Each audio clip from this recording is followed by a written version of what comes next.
Hello and welcome to the Alabama Public Health Training Network. We're so glad you could join us today for this program. Changes since H1N1, Perspectives from Immunization Managers in a National Survey.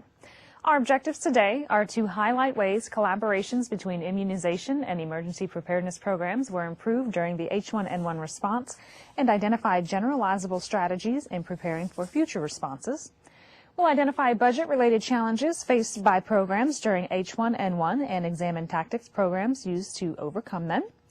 We'll also describe and discuss changes to vaccine allocation strategies for future responses. We'll describe and discuss changes to pandemic influenza plans as a result of lessons learned from H1N1. And we'll examine the impact organizational structure had on each program's ability to operate, collaborate, and recover during emergency response scenarios. If you have a question about anything being discussed today, please feel free to call or email our faculty presenters during the live portion of this program. They've allotted several spaces within their presentation for you to ask questions, so feel free to call at any point. Our 800 number and email address are up on the screen now and will appear again later on in the program. Also, the handouts for this program are available online. You will need to register for this program in order to access those materials. Today's program is produced by the South Central Preparedness and Emergency Response Learning Center in partnership with the ADPH and the Rollins School of Public Health at Emory University. If you'd like more information about the center or Emory School of Public Health, you can visit the web pages listed there on the screen. Let's go ahead and meet today's faculty presenters. They are all from Emory here with us in the studio. And here with us we do have Alan Hinman, Katie Seib, and Saad Omer, and then later on the phone we are going to be joined by Holly Groom, who is from Kaiser Permanente. Faculty, thank you all for being here. We appreciate your time today. And Alan, I believe you're going to get us started. Thank you very much, and it is a pleasure to be here along with Katie and Saad and Holly on the phone from Portland, Oregon. What we're going to do today is, as you can see on the slide, talk a little bit about Emory's PERC, and then talk about the survey that we've done. And one of the questions that automatically comes up is, what is a PERC? And PERC stands for Preparedness and Emergency Response Research Center. It is a project that is funded by the Centers for Disease Control and Prevention, and there are 9 of them throughout the country. The intent is to use the public health system's research approach to examine the organization, function, capacity, and performance of components in the public health system in preparing for and responding to all potential threats and hazards. And Emory has one of these 9 PERCs, and the Emory PERC has 4 projects, including the project we'll be talking about today, which is called Immunization Systems and Public Health Preparedness. This project is exploring ways to enhance the U.S. immunization system to more effectively handle a disaster in which leveraging the immunization system may be useful. It looks at experiences we've had, particularly with vaccine shortages. The Hib vaccine shortage a few years ago, then the shortage that arises when we have pandemic situations when vaccine is not immediately available in quantities that one would like. So in this project, we are trying to learn how immunization systems have responded to vaccine shortages and identify strategies to improve our response in the future. The project is then looking at insights from responses to these shortages to basically to plan for the future and try to be able to learn from our experience to be able to handle shortages in the future in a better fashion. This project has had a series of surveys of vaccine providers. As you can see on the screen, going back to 2009, we've surveyed vaccine providers in Oregon, Louisiana, a survey of OBGYN specialists, survey of correctional facilities, providers in the state of Washington, and providers in California. In addition, we have carried out surveys of immunization program managers, and we will refer to immunization program managers as IPMs and immunization programs sometimes as IPs. We've carried out surveys of immunization program managers in 2009, 2010, and 2012. In addition, we carried out a survey of obstetrician gynecologists in Georgia looking at issues related to maternal immunization. The survey that we'll be talking about today is a survey that was carried out in 2012 along with the immunization program managers, or IPMs, and in conjunction with the Association of Immunization Managers, which is the organization of these immunization program managers, and its name is AIM.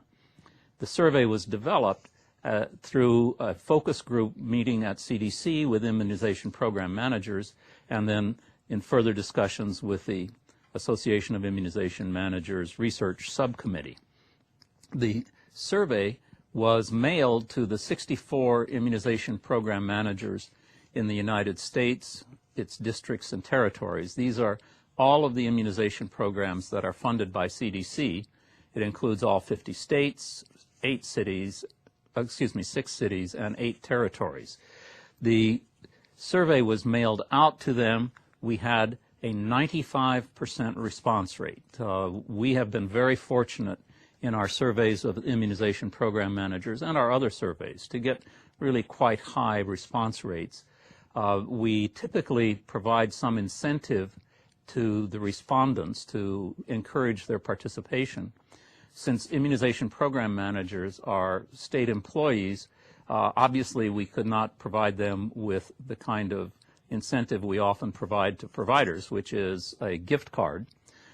In this case, we were able to provide each of the immunization program managers with a signed copy of Bill Foege's book, House on Fire, and this was very popular and may have something to do with the fact that we got such a high response rate. The populations represented by the respondents is about 99% of the U.S. population. The non-respondents were basically outlying territories which had very low population numbers. And with that, by way of introduction, I'll transfer now to Katie Seib to talk about the survey of immunization program managers that we carried out in 2012. Katie? Sure. Thank you so much, Alan. So I'm going to be going over results from this survey, and I'm going to start out with some qualitative results. And I just want to note that for this slide and a lot of the qualitative slides, the N number that you see is the number of programs that responded to each question. We coded these, and not all responses warranted a code. It was rare, but some of them didn't fall into a broader theme. And some responses actually got coded multiple times. So these numbers are not always going to add up to the N, the total N that you see. And not all programs responded to each question. So just keep that in mind when you're looking at these numbers. So to begin with, we asked what budget-related challenges programs face. And the predominant theme for this one was difficulty hiring staff. And that just means there was either too much paperwork or a delay in contract approvals. We're talking about hiring freezes, maybe overtime was restricted, staffing cuts, or even difficulty training staff quickly enough. Some programs, 25 programs, said they had no problems at all related to budget. Some talked about operational budget shortfalls or procurement delays. And I'm just going to go over quickly one quote from one program who got coded with the difficulty hiring staff code. They said, federal granting process followed typical, although emergent, mechanisms so that our first disbursement of monies came several months after the initiation of the pandemic. Initial response and planning for the vaccination campaign had to be done without assistance. Then typical state process was enacted to utilize these funds. Critical staff were hired in November and December, arguably well into the vaccination campaign and on the tail end of the entire process. Hiring freezes, travel restrictions also played a role. So moving on to a follow-up question, we asked them how they overcame these budget challenges.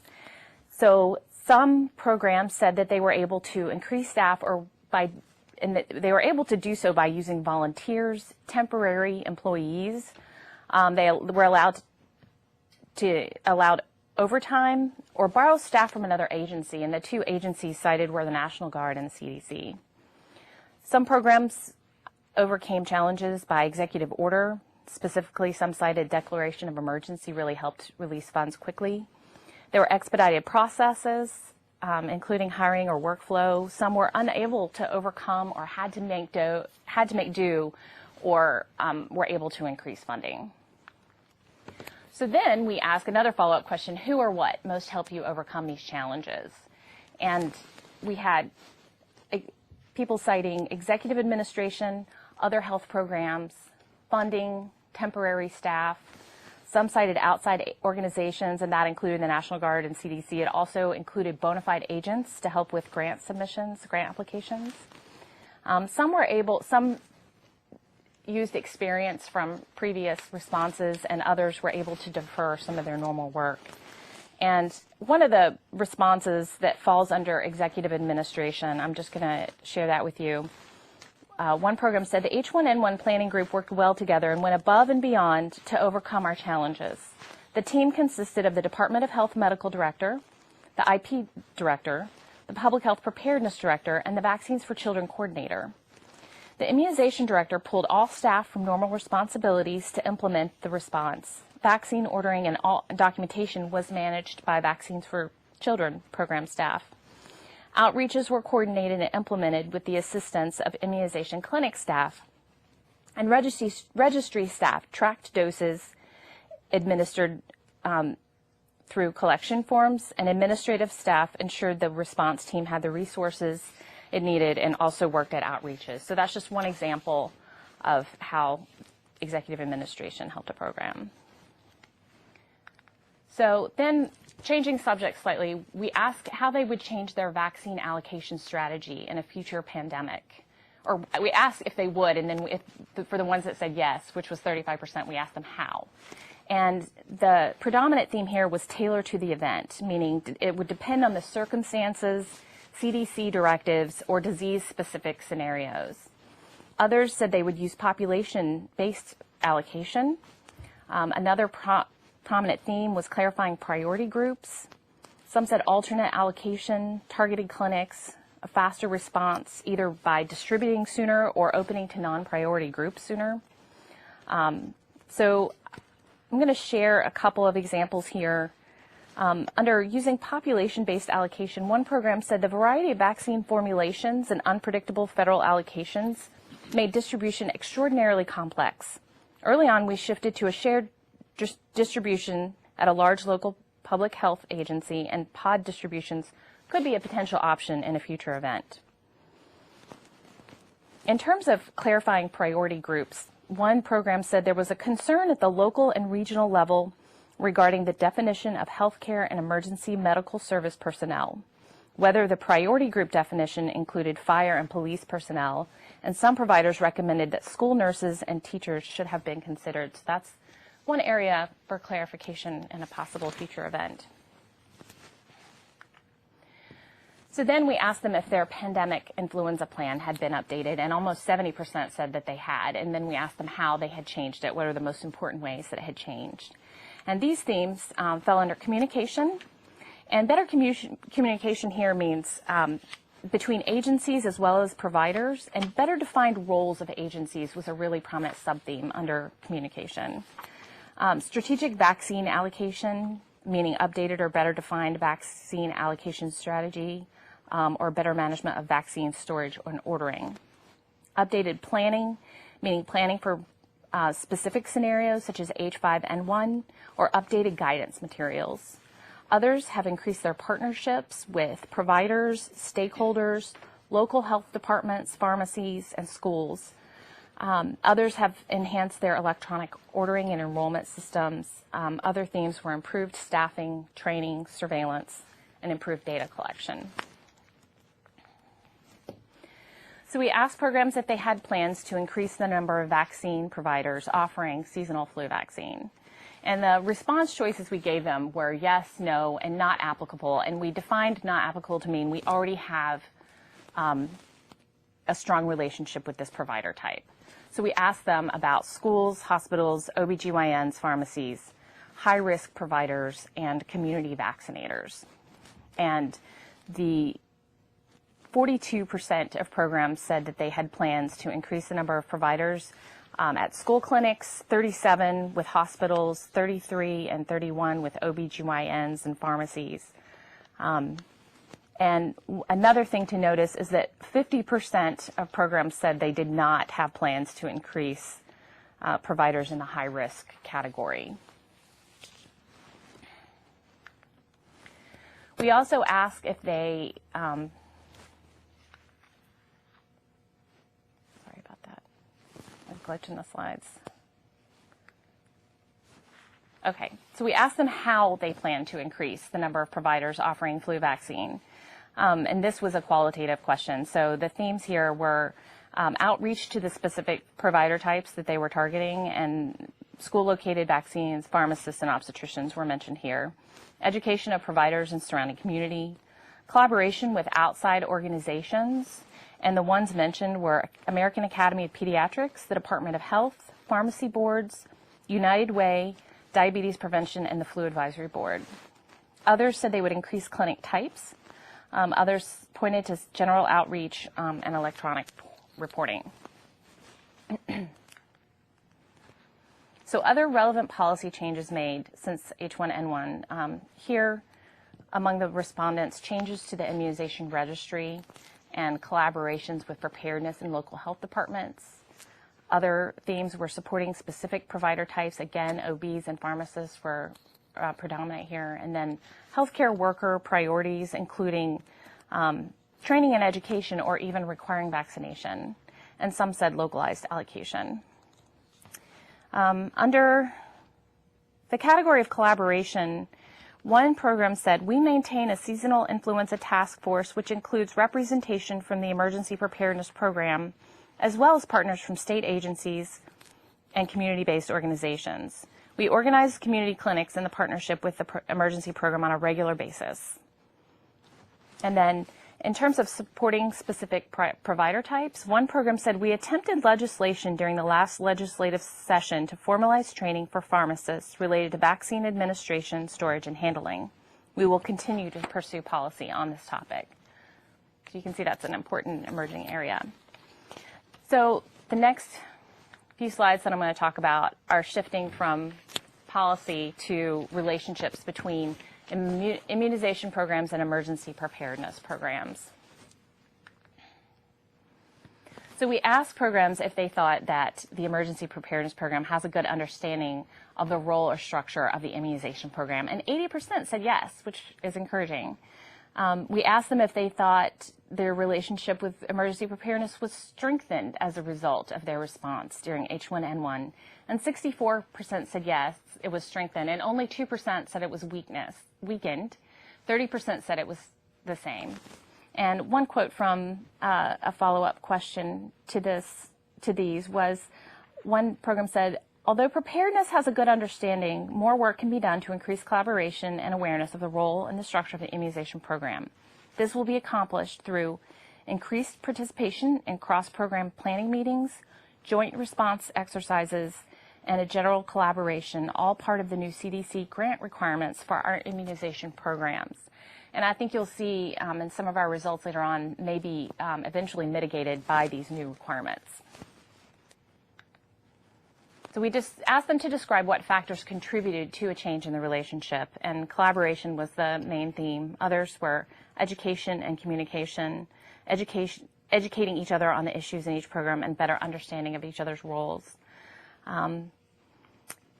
Crisis, accountability, funding, and staff turnover were some of the more minor themes. But a quote from the collaboration, one program said, they work closely together to achieve a common goal and personally connecting with partners instead of communicating only by electronic means. And another said, a mutual understanding of programs' roles, responsibilities, and practices, working together to get vaccines distributed.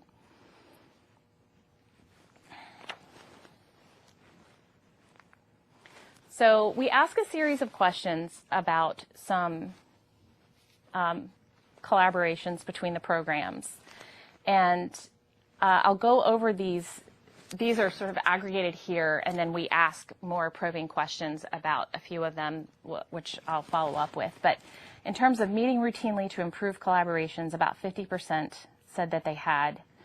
Slightly fewer had said they continue to receive resources from preparedness. And fewer still said they had made plans for resource sharing during a future pandemic events, and fewer said plan to improve budget readiness for future pandemic events.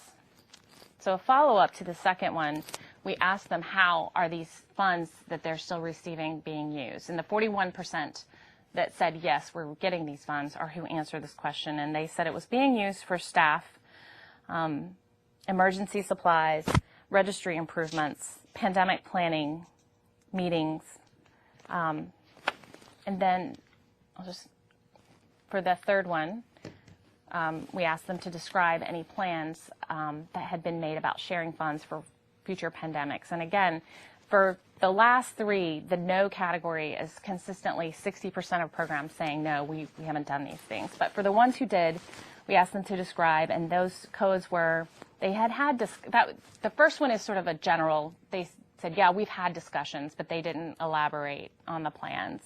And some of them said that there had been actual financial arrangements made between the two programs. Some said there were plans for ad hoc exercises, sharing information through the registry. Some said that the immunization program had become subject matter experts for the preparedness program in terms of planning for mass vaccination and pandemics. Some said they were sharing staff between the programs or having regular meetings. And then for the last one, for the 23% who said that they had plans to investigate budget readiness for future pandemics, those themes fell under contracts, meaning plans for contract staff. And then the second one was emergency. They have methods of obtaining emergency staff, but didn't specify what they were. Some said they had plans for coalitions. They had plans to prioritize or reassign current staff. Some said they had an agreement with a preparedness program or had plans to maintain a budget to sustain vaccine purchase for mass vaccination clinics. And some said they were just in process or investigating.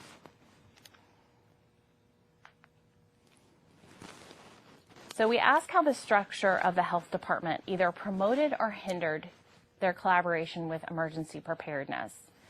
And leadership was the predominant theme here, meaning programs that had the same division, were in the same division or had the same shared leadership.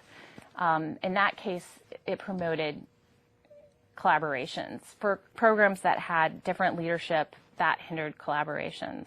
Routine interactions mostly promoted collaborations, and then when you get down to the location, programs that were in the same sort of geographic area, that helped. And for ones who were separated by buildings or even across the city, that seemed to really hinder collaborations. Having shared staff was helpful in funding. And let's see. We asked about some cross-program activities and how long they had been standard practice. The answer choices for each of these was either before H1N1, during H1N1, it was currently happening, or it was not a standard practice. And the categories were preparedness staff on immunization committees, immunization staff on preparedness committees, and then the last two are immunizations participating in incident command structure trainings or having a role on the Emergency Operations Center.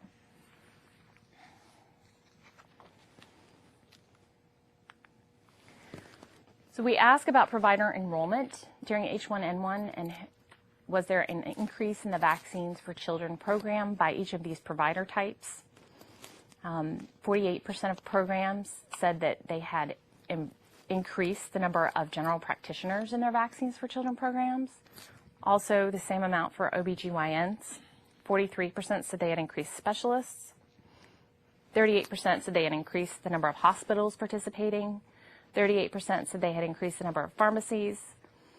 High risk, correctional, and other were less, there was a less of an increase.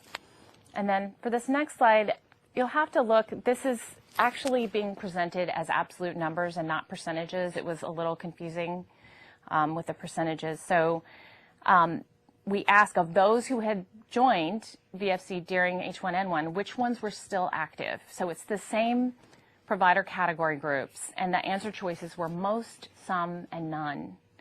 And it looks like for general practitioners and OBGYNs and hospitals and some high-risk clinics, the retention was okay, but there was bigger losses with specialists and pharmacies. So those are areas for attention. We asked what challenges programs faced in participating in future preparedness activities. And we gave examples of tabletop functional for full-scale exercises between the programs. And the choices were just a checkbox, and they could check all that apply. So the biggest challenges were staffing and having other activities that took priorities. But a good number of programs said that they had no challenges to this. Some cited funding. Some said they weren't asked by preparedness to do so, and others felt it was the role of local health departments to do this.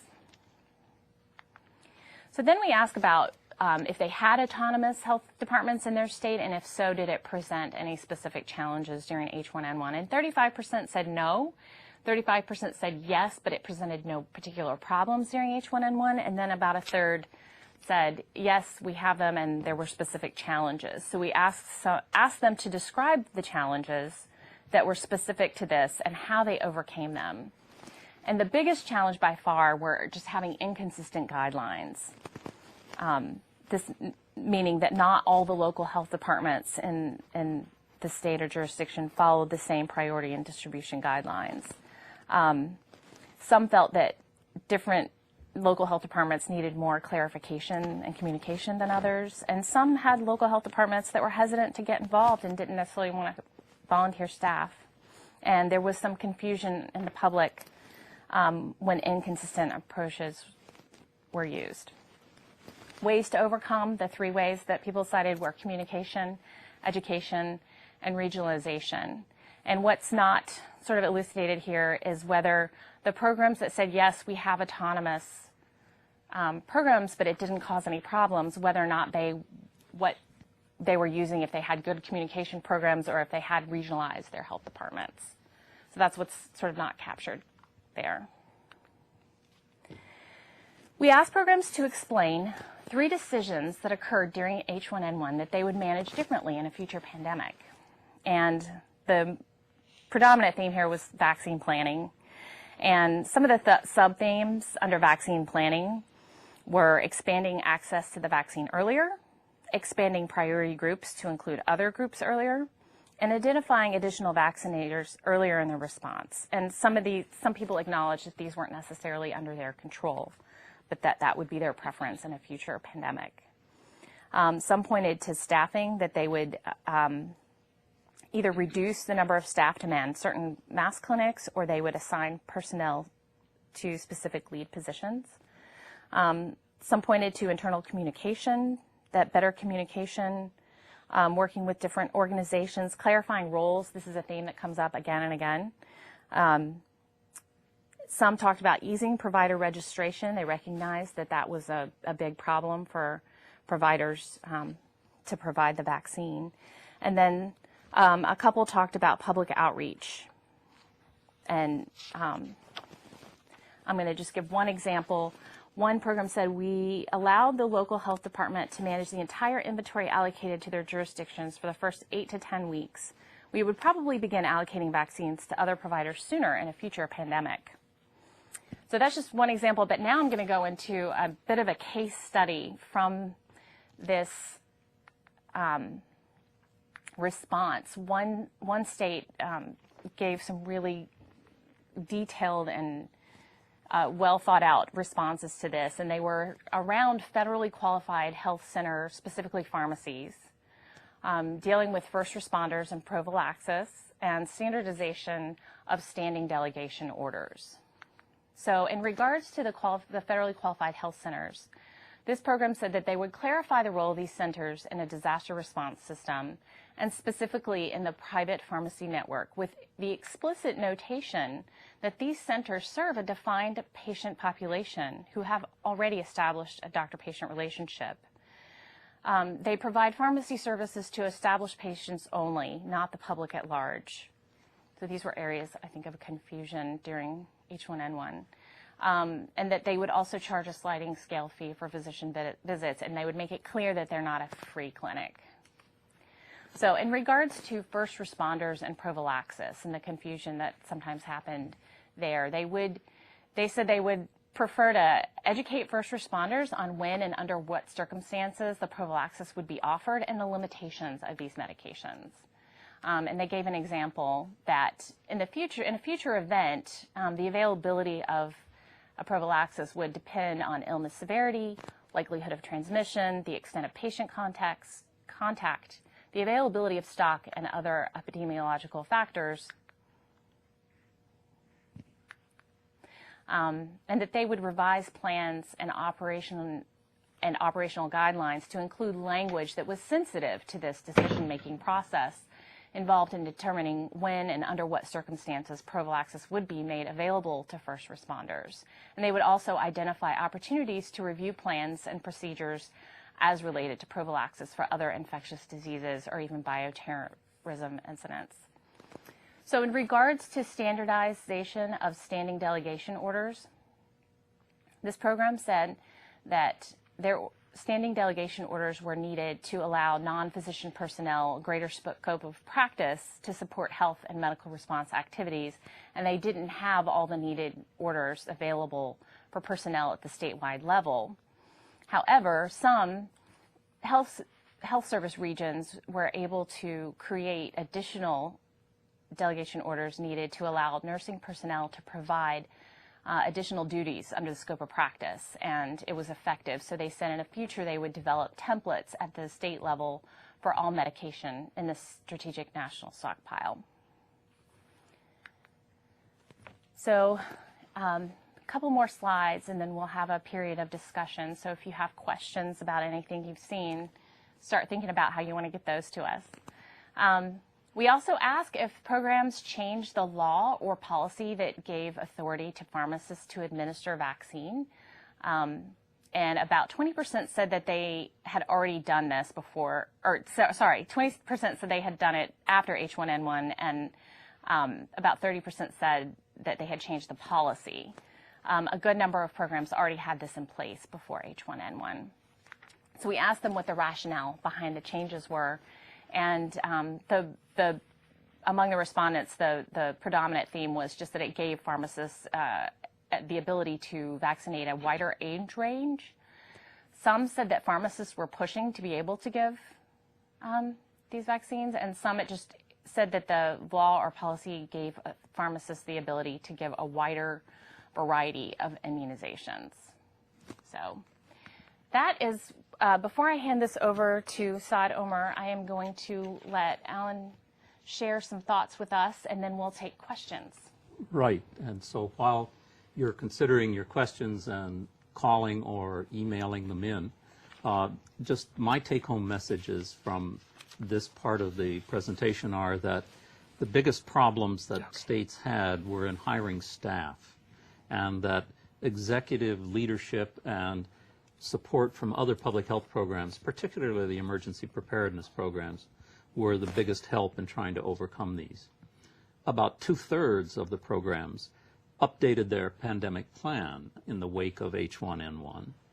There were generally positive feelings about the relationship between the immunization program and the emergency preparedness program, although most immunization programs did not continue to receive support from the emergency preparedness program after the H1N1 event.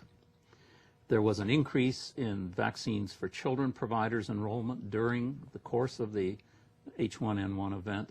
Unfortunately, many of these providers did not continue as providers. And finally, that planning for vaccine distribution and allocation is the most important area for future change. Now let's see if there are questions. Apparently no questions at present, so let's turn to Saad Omer to hear about immunization registries or immunization information systems. Saad? Thank you.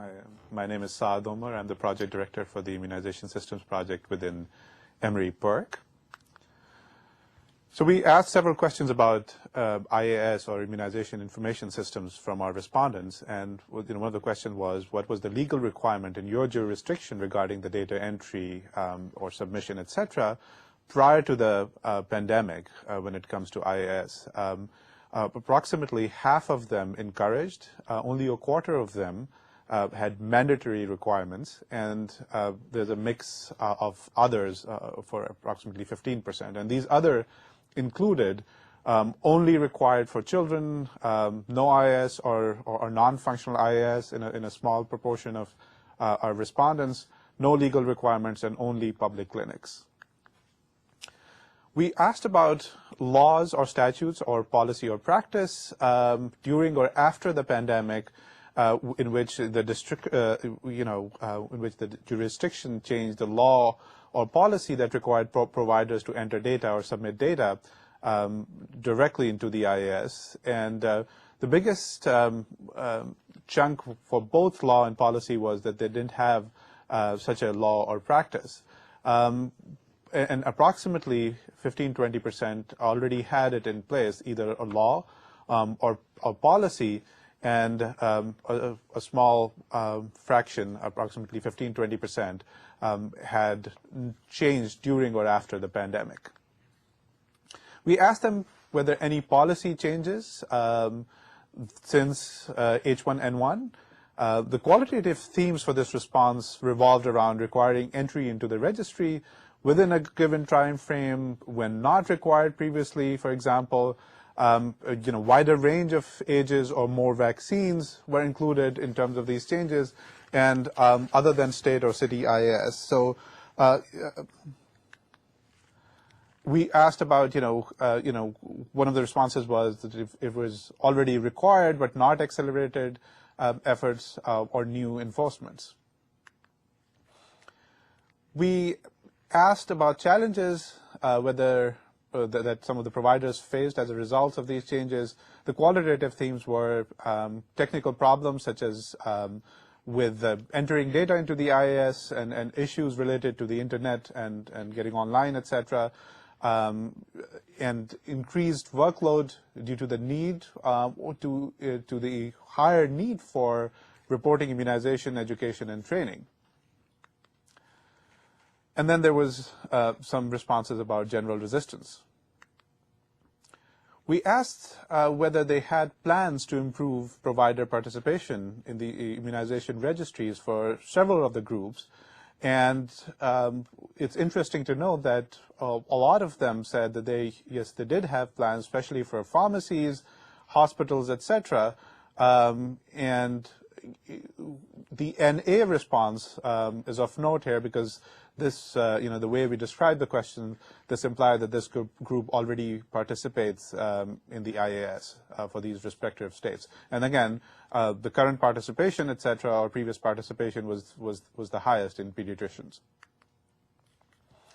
We asked them to describe how they plan to increase the number of providers participating in their state's immunization registry, and the strategy, and most frequently mentioned, was outreach, education, followed by education, making IAS easier to use, legislation, targeted recruiting, etc. In terms of outreach, some of the specific ideas that were mentioned included things such as sending letters to providers in education, education related to use of the IAS, etc., and sort of some of those efforts.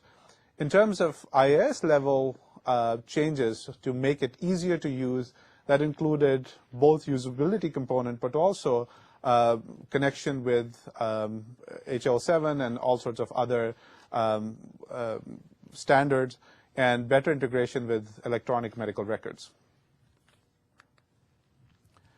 We asked them to indicate whether the IAS data entry requirements what were the IAS data entry requirements in their jurisdiction, and there was there are different shades of that, and we divided them by groups. For children and adolescents, a lot of them had mandated by legislation, but for older age groups, a lot of them had permitted kind of requirements. And then a fraction of them had opt-out available for all 3 age groups. Explain opt-out. I'm sorry? Explain opt-out. Yeah, so opt-out meaning that they have the, so by default, they would enter this, but then they could opt out of this option when it came to the immunization registries in their respective states. We asked them about the kind of consent required for entering data into immunization registries in these specific jurisdictions, and it ranged from written to verbal to implied to none. The biggest 2 categories in all age groups were either implied or none, but some of the states, a small fraction of states, required written or verbal consent. We wanted to find out what functionality changes occurred to immunization registries during or after H1N1. Prior to H1N1, more than 80% of immunization registries were able to document eligibility, and more than 50% could track vaccine adverse events. And the 2 main functions that were reported as being added after the pandemic were billing-related functionalities and vaccine ordering. We had a few questions about immunization registries and research, and one of the reasons is that these are a rich source of data, not only for program-specific knowledge, but also generalizable knowledge.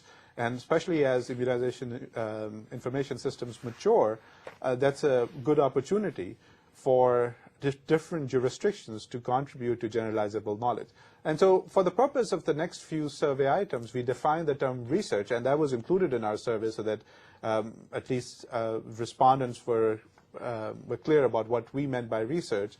And we defined it as an activity that involved a research plan and data analysis to answer a research question intended to contribute to generalizable knowledge. And so it's important to recognize that we were focusing on generalizable knowledge in the context of this definition, i.e., not only for internal program or evaluation purposes. Obviously, these are very important uses of an IAS, but in the context we are talking about, his contribution to the wider body of generalizable knowledge. So we asked them whether their immunization registries have been used for research purposes. A little less than half said yes. And the most frequent kind of analyses that were done was for determination of vaccine coverage, followed by vaccine effectiveness, and that was a response from 6 jurisdictions. And even less frequently was monitoring of adverse events and others. We wanted to find out who has used these data for research. The most frequent response and a majority of respondents said that an internal research unit had used these data for contributing to generalizable knowledge. And then research groups which were collaborating with these jurisdictions came second. And then the third one was researchers asking for data related to their projects. And so just to clarify the difference between the second and third most frequent responses, that the second one involved a collaboration between each jurisdiction and external research groups, whereas the third one, which is related to researchers asking for data related to their projects, was essentially, them obtaining data and focusing on their own analyses, et cetera, depending on the research questions.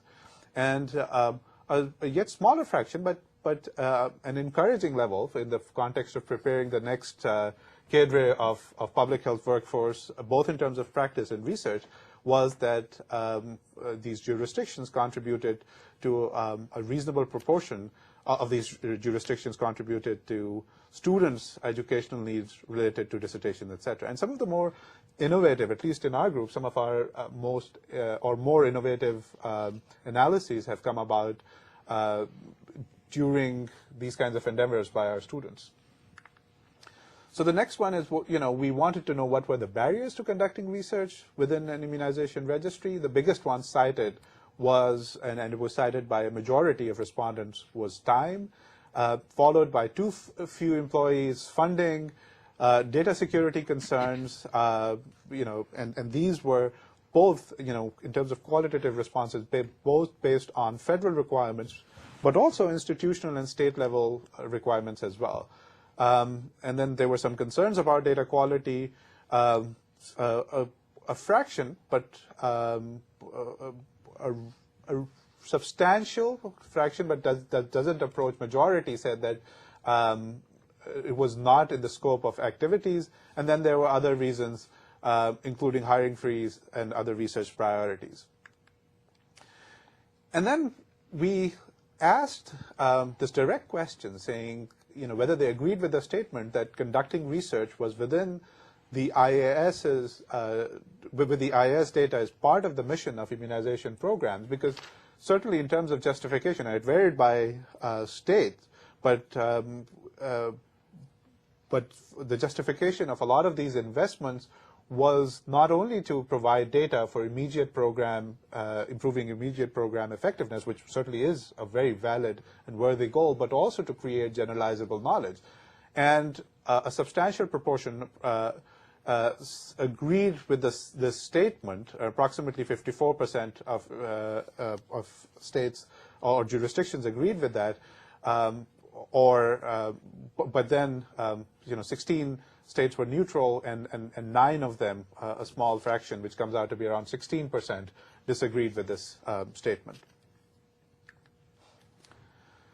So there are certain, in a lot of these things, the devil is in the details, and we wanted to find out what needs to be done in order to obtain access to data from your immunization registry for research purposes. And there were not a lot of surprises, and one of the things was that requirements, with the exception of formal data sharing agreement versus submission to an IRB, there wasn't a huge difference between external research and internal research requirements. They were fairly similar and ranged from submission to an IRB, data use oversight committee, IS specific or general committee, technical requirements to secure data, formal data agreement, as I said, pay a fee, which was a very small fraction, obtain publication for review of clearance, and some were a mishmash of other requirements. So I think nothing of this, none of these requirements are unreasonable or unnecessarily onerous, and they are in line with conduct of good research practices. As we move forward in terms of developing recommendations out of this work, I think one encouraging thing is that there's nothing that should prevent, that's an unsurmountable barrier to creating generalizable knowledge from this extremely useful resource. And we asked about whether they had data sharing agreements with different entities that included 2 types of agreements. So sharing agreement and bidirectional sharing agreement, where the other entity could also access the data that was shared by them at least. And so these are other agencies, physicians, health departments, schools, and so on and so forth. And the biggest, the most frequently cited entity was other agencies, followed by physicians and health departments. And then some schools were included in some of the jurisdictions. But one thing that, if you will, is a little bit concerning is that not a lot of them were bidirectional.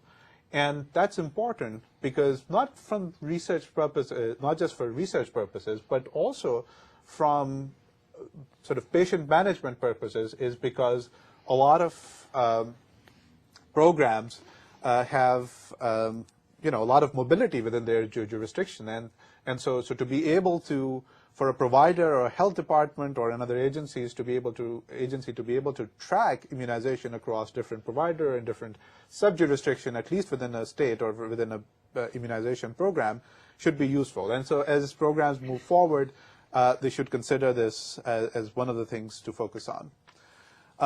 We wanted to know who has used these data for research. I think we discussed that already, so I'll skip that, but just to recap, the biggest user was internal research unit. We wanted to know about the specific criteria for sharing. One of the more frequently cited criterion was registration in a registry, formal agreement such as an MOU, part of one of the departmental agencies, and authorized users were some of the criteria that was used by different programs.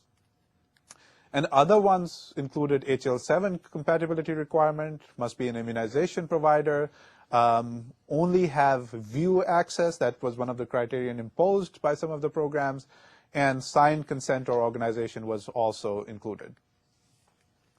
So the barriers that was cited by different programs were state law, data sharing agreements, MOU requirements, IT issues such as bidirectional interface and compatibility, patient consent, HIPAA rules, data quality concerns, etc.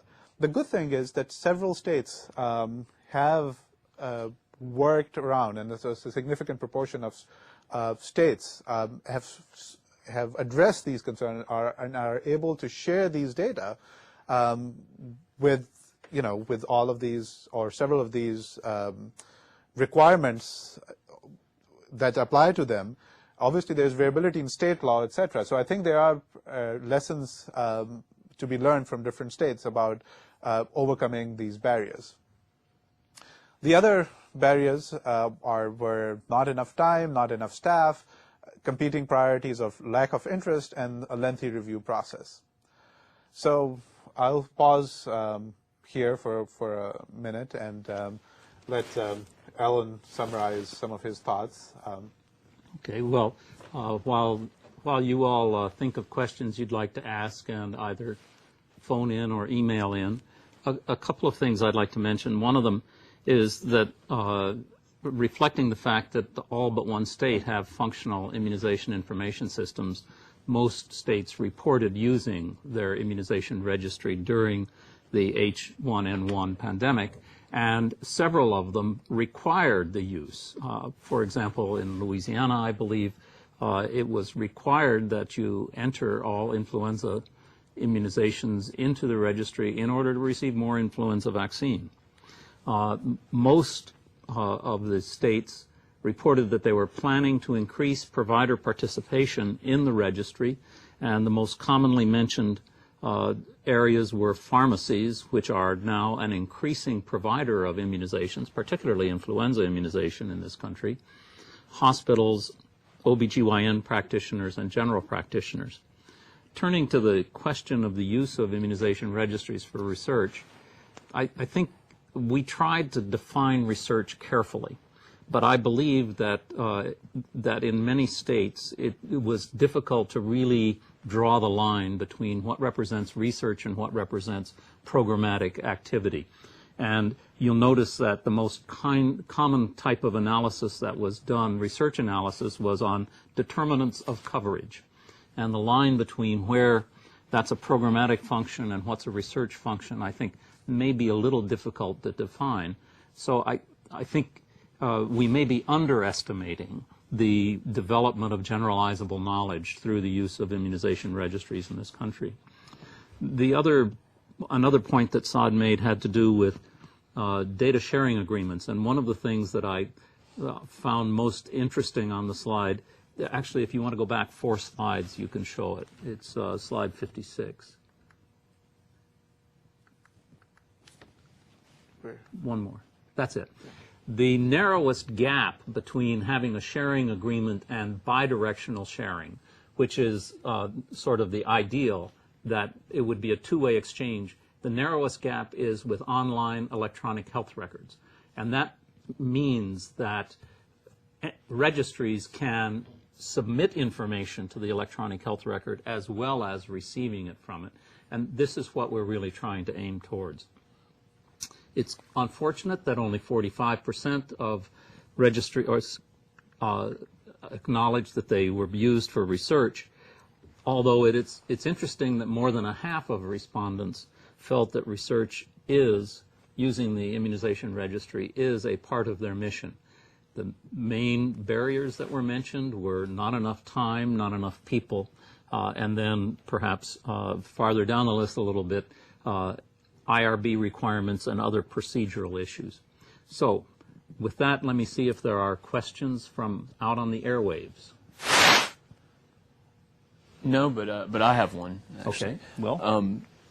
Back to the, this bidirectional sharing of the information, and I can obviously see the benefits that you had hit on the side, and you kind of outlined some of the barriers that the states face. But was there a general, perception of of a willingness for them to want to move into the bidirectional sharing? I know they outlined some of the barriers to it, but in general, do the states seem to be on an agreement that that's something that needs to be? So there was variability in enthusiasm, and I think that was probably a reflection of what they perceive, how surmountable or insurmountable the barrier is. So I think that when we got the comments for some of these questions, especially the open-ended types, they were focusing on the ability to do that. And some of them, at least from my perspective, and Alan can further elaborate on that, I think some of the low-hanging fruit, and it's easier said than done, is to when the next contracts are awarded for different vendors for maintaining this, is to sort of at least do some thinking about bidirectional capabilities. So remove that as a barrier. And with that, it's a good opportunity as there's more focus on electronic health records as part of the ACA rollout, and in the near future, due to other initiatives, the other side, the side of which facilitates receiving that information, will get beefed up. So at least taking away the technology side, I believe, would be helpful.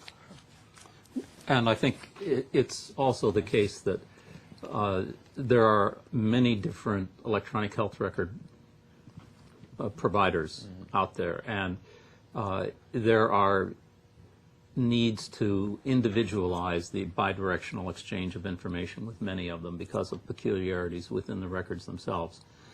HL7 compatibility is an important component of this, and as yet not all immunization registries are fully HL7 compatible. This is, I think, certainly very much on the minds of both registries and providers, because providers would like to get the benefits of the immunization information that's in a registry on immunizations they themselves did not provide. And I think, having this capability is likely to increase compliance amongst providers as well. But when they perceive that it's not a black box, it's a tool that they can use themselves, is likely to increase their perception that it's a useful tool, and therefore they need to contribute to it more diligently. I know Holly has some things that she wants to add. Is she on the phone? Holly, are you there? Hey there. Hi. So, should I go ahead and say a few things? Please do. Thank you so much for joining us. How are you doing? I'm good, thank you. Good. So I'll introduce myself quickly. So I am Holly Groom. I currently work out of the Kaiser Permanente Northwest Center for Health Research. But for the past 10 years, I've worked in immunization services with the CDC, and the most recent few years, so ending in 2012, I was the manager for the Research and Surveillance Program in Oregon. So I was there through 2009 and through H1N1. And I think a lot of the issues, Katie and Sa, that you brought up are very relevant to the experience that Oregon had. So I thought I would just touch on a few things.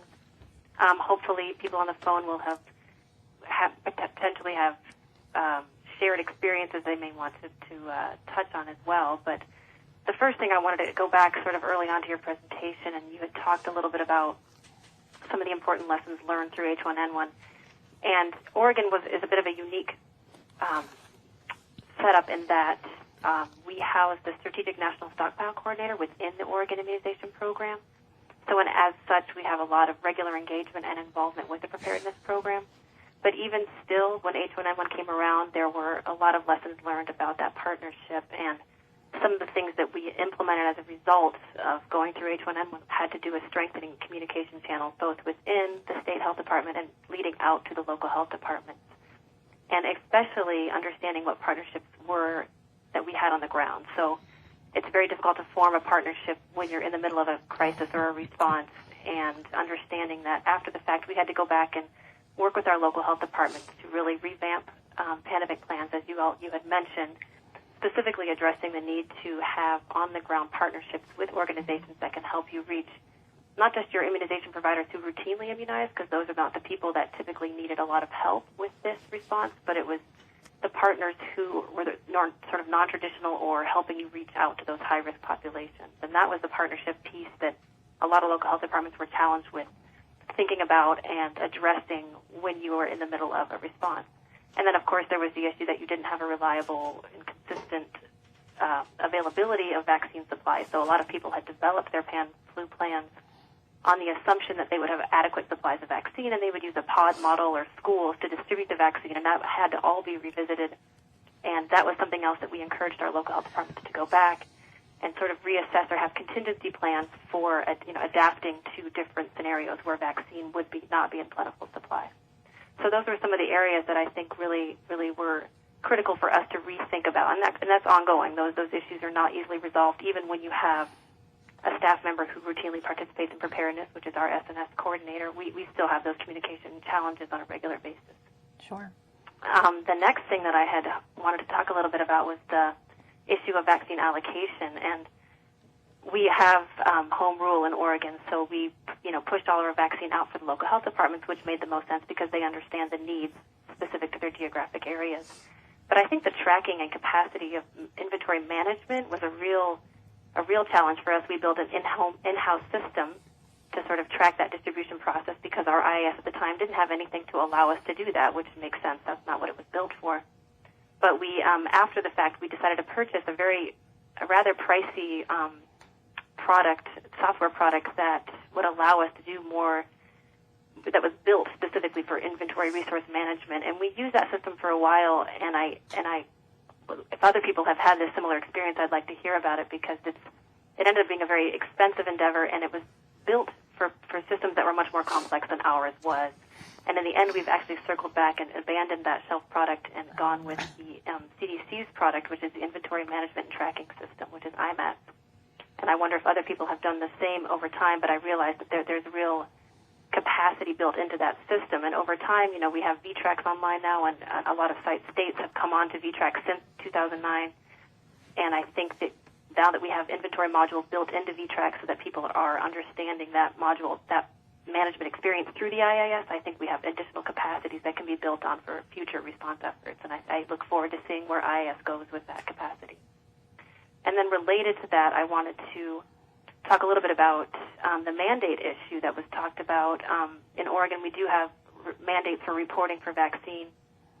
And more recently, this issue of pharmacies. Pharmacies were a really critical partner that we didn't have strong relationships with during H1N1. And over time now for adult vaccination, we're really seeing the need for building that partnership. And as a result, a couple things have happened since H1N1 in terms of mandates. We actually now have a reporting mandate for pharmacies, but also starting in 2014, we're actually going to be asking pharmacies or requiring pharmacies to check the IAS to forecast needed vaccines, because one of the concerns and problems we have is with unnecessary or duplicate vaccination potentially occurring in the pharmacy setting.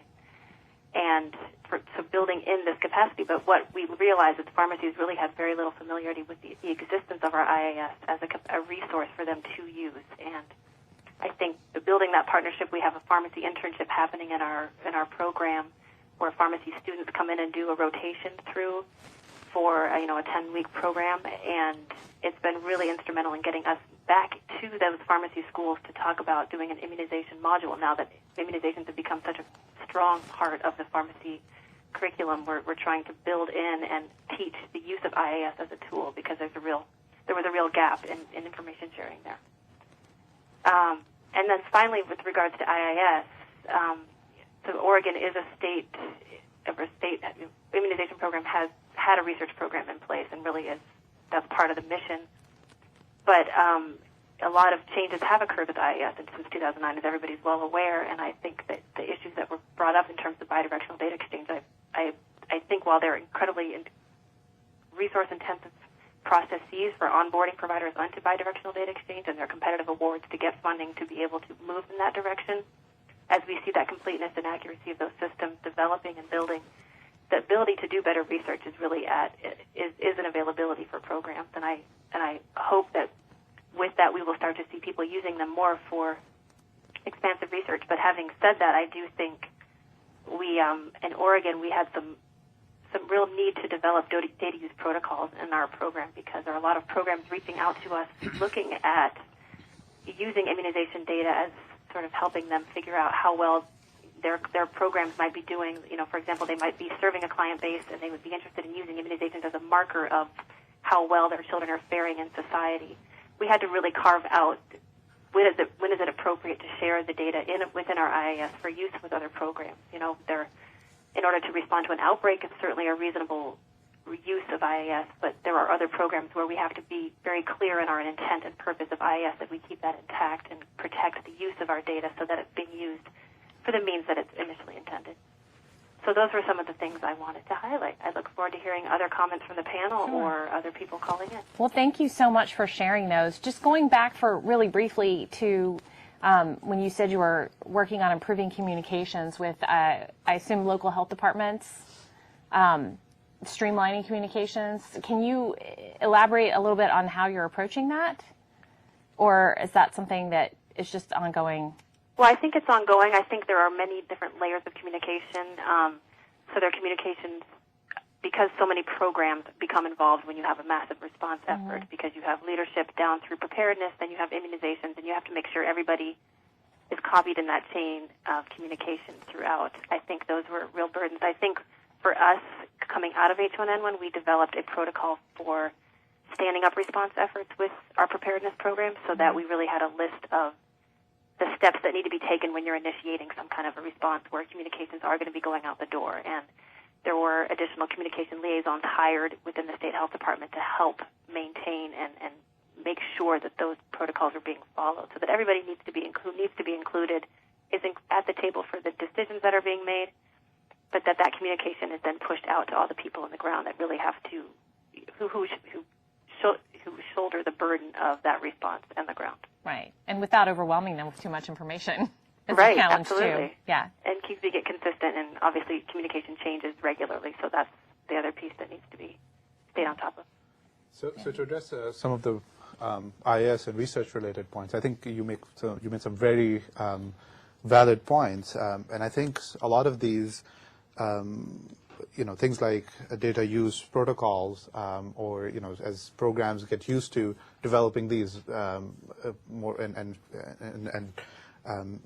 creating these or developing these or refining these for specific projects, I think some of the barriers will go down. But, I think it's the researcher's responsibility as well is to make sure that the research is relevant to the overall program goals. So even if you're creating generalizable knowledge, the data is, again, to use a similar framework, it's not unidirectional. The information feeds into informing things nationally, or in some cases internationally. I have examples where data from the U.S. has informed international policy and practice as well. But to make sure that you stay relevant to the jurisdiction, there was a substantial proportion where researchers use the data for their own ongoing studies, which is fine. Sometimes it would be useful. But then, at least in our research group and other research groups that are aware of, they usually benefit from finding an intellectual partner within a health department. And we certainly have benefited from that relationship, not just in terms of sharing data, but also intellectually, because they're very close to the applied side of things, but also have that perspective to keep the research question grounded. And I'm coming back to the need for generalizable knowledge, particularly in a public health emergency, when you are rolling out a program with a compressed schedule, and you're sometimes the recommendations are evolving, and so you need to look at some questions around that, and even questions like vaccine effectiveness, et cetera, in the context of vaccines and equity-related issues. It becomes really important that the infrastructure and some of these collaborations are in place in quote-unquote peacetime, when there's nothing, for lack of a better word, crazy going on.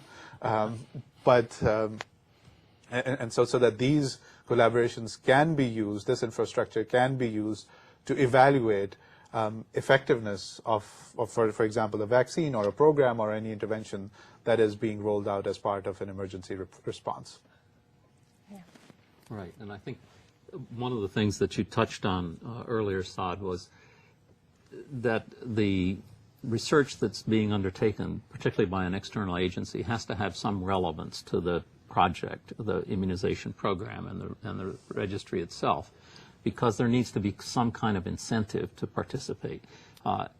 As much as the researcher may try to minimize the burden, there is going to be some burden on the health department and on the registry for participating in research, and there really needs to be a reason why they want to do it, and some benefit to them as well. Yeah. And one of the lessons learned, in response to some of the barriers that were mentioned that we have used and some of other groups have used, is to have, for example, some of our, for example, some students placed as guest researchers during their internship to ease the burden of some of the things that is onerous on the health department, and it has turned out to be almost uniformly, actually uniformly, a positive experience with our collaborators.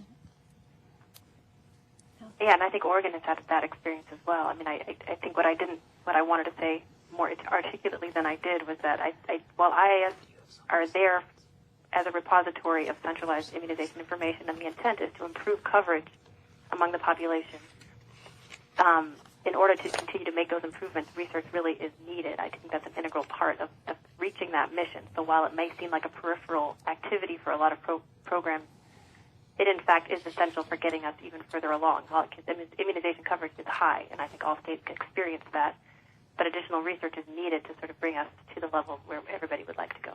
And Oregon certainly is an example of a state where the information has been used very practically. For example, I still remember several years ago the investigations as to what happened with the administration of birth dose of hepatitis B vaccine and the rate of uptake after the recommendations were changed. I would just highlight the important research that's been done in several immunization registries, particularly Oregon, Michigan, and New York City are three areas where very useful and relevant research has been carried out, which does have a generalizability and is of benefit to other places. And I would encourage other registries to undertake investigations. They don't have to be really very sophisticated necessarily, but the registry has a gold mine of information. It just needs to be used. And I think that's a great point, that they don't have to be sophisticated or very complex methodologies that inform those research efforts. They can be pretty simple data runs, and I think people might often feel it takes more resource than it actually will for some of the simpler questions. Well, and I think that's part of the issue that we got into with the survey on what is the definition of research, because I think a lot of registries are doing things that we would consider research, but they don't have necessarily the protocol written out in the way that would be labeled research. And again, research is not in the job description for many health department employees. Yeah, I agree. So I believe we have some wrap-up points. We do. If we don't have any questions, we will move on to the wrap-up discussion. So In terms of policy changes since H1N1, what we found is revised pandemic influenza plans are focusing on establishing clear communication, well-defined roles, and increasing partnerships, as well as improving data collection. Vaccine allocation strategies will likely tailor strategies to specific events, taking into account disease virulence, vaccine production rates, and public demand, and will also include having targeted clinics either through pharmacies or schools. And in terms of relationship changes since H1N1, budget and staff problems can be mitigated by ensuring well-defined roles during response, prior experience collaborating during non-emergency times, and improved collaboration with emergency preparedness. Some of the challenges we saw, areas for improvement, were that leadership is needed to increase capacity of existing immunization infrastructure, and a sustainable, flexible approach is needed to funding public health as well. I'll let Saad talk about the registry barriers and conclusions. And some of the barriers for using IOS, particularly in the context of research, but otherwise as well, where staff size and time were the two most important barriers related to research. Funding and data security was also cited. The only 16% disagreed with the statement that research was part of their mission. Only 45%. I wish there were 4,500 research projects that we were able to document. Only 45% reported having done so. Other challenges were, addressed by adding billing and vaccine ordering inventory management modules. For some of the grantees, addition of laws or policy mandating reporting to IAS was also a way they addressed these challenges. The future plans that were described to us, to summarize, grantees plan to increase participation levels in immunization registries amongst pharmacists, specialty providers such as obstetricians, and hospitals through outreach, education, and improvements to their registries. And thank you. We are very thankful for the resources provided to us by the CDC, which made the overall work, and especially this project, possible. Thank you. And to the Alabama Department of Public Health and the University of Alabama, Birmingham, for hosting this particular session. Absolutely. Thank you.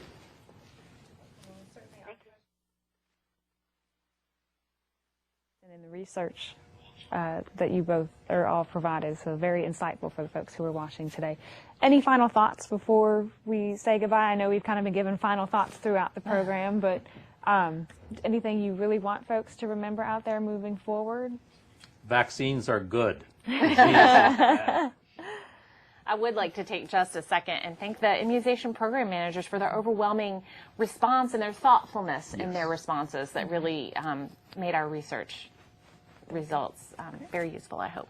Yeah, and in addition to thanking all our collaborators, both within the programs, our health department collaborators, our national collaborators, Association of Immunization Managers, etc., I'll end by paraphrasing one of our colleagues, Dr. Walt Orenstein, to say that the safest vaccine is a vaccine in a vial that hasn't gotten out to a patient, and then that vaccine also has 0% efficacy. So no matter how valid or how potent or how efficacious a vaccine becomes available, if it's not getting into people's arms or noses, depending on the or mouths, depending on the mode of administration, it has 0% efficacy.